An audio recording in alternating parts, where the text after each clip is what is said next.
questions. We'll start here on the second row on the end.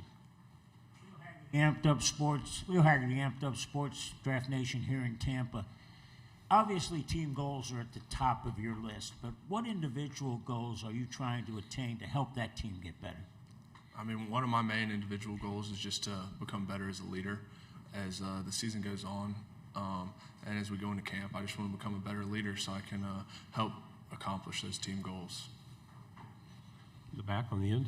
Hey, Drew, Dean Legge from Dog Post.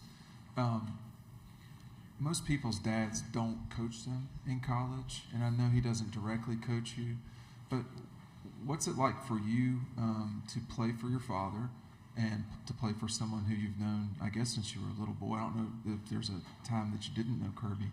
But what's it like doing that? And then what's your favorite moment with your dad these last however many years? Yeah, I think my dad does a really good job just kind of keeping coach and being my dad separate. Really, when we're at the facility playing games, stuff like that, he doesn't treat me different than anyone else.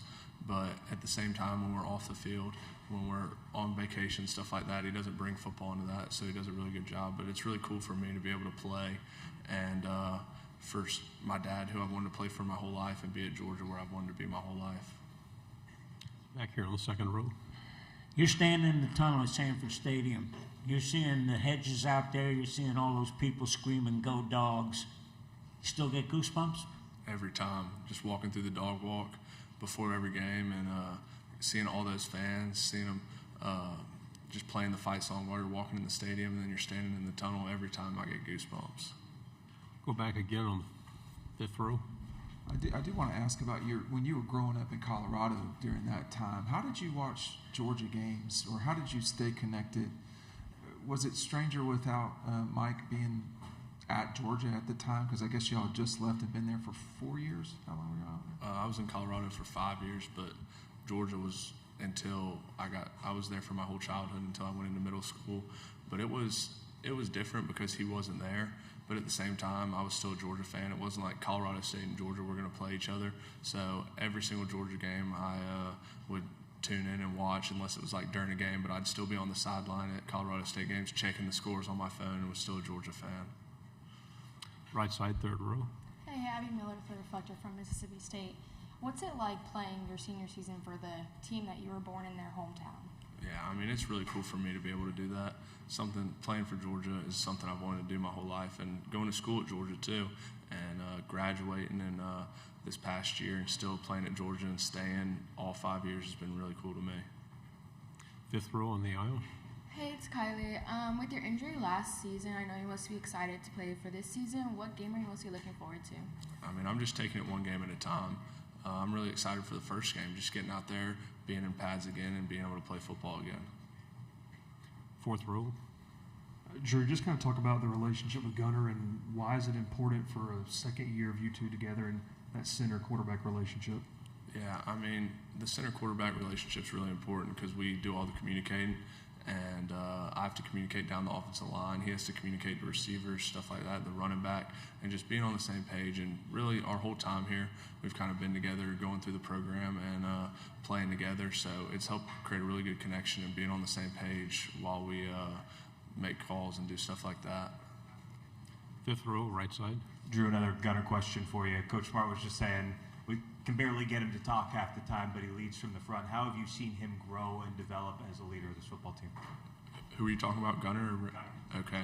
I've seen him grow as a leader tremendously, just because the guys we came in with always kind of looked up to him, and as he's gotten older, he's kind of taken control of the offense and then just becoming a full team leader. And just the way he does things, the way he goes about his daily, just practice, lifts, stuff like that, the way he carries himself, everyone on the team could be a friend with the guy, and I'm just really impressed with how he's become a better leader. Back on the fifth row. Hey, you know, Kirby's sort of infamous or famous, however you want to put it, for the microphone at practice. Can you recall your first time getting that treatment and the most recent time, maybe? Really, I can't really recall any specific microphone moments when I was on the microphone, but I just know that every time it happens, sometimes you don't even hear it because you're just getting ready for the next play, stuff like that. But it just happens all the time. Everyone goes through it, and it's something he does to get us ready for games. Second row again. New coaches come in and they talk about having to set the culture. Georgia's culture is not set, it's cemented. How important is it to walk in and have everything there, the players, the coaches, been there for years? Yeah, I think it's just the standard that Coach Smart has set.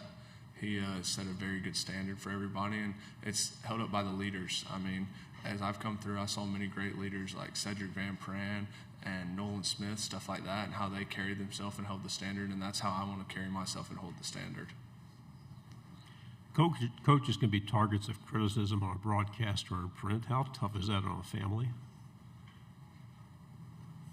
Sometimes coaches can be criticized, and you're the son of a coach. Yeah. Is it tough on a family when you see that about your dad? Really just all coaches can be criticized, and I've been around it my whole life, so I just try to block it out. I really don't pay attention to stuff like that. Fifth row.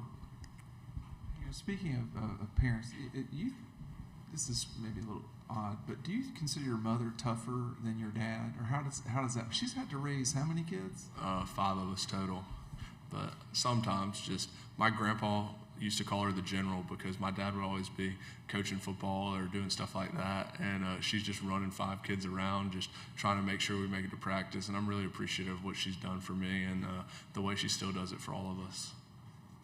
Right-hand side. A couple years in the SEC, what's been the hardest stadium that you've had to play in? I mean, I really wouldn't say there's been a hardest stadium. They're all really different in different ways and can be difficult. They just get really loud and stuff like that, but just doing a good job of trying to block out the noise because we get ready for it in practice. But just the loudest one I've heard was probably Tennessee 3 years ago. They busted a run on the first play and scored a 75-yard running touchdown, and that's the loudest I've ever heard a stadium get. We have a final question. Okay, Drew, thank you very much. Thank you. Good job.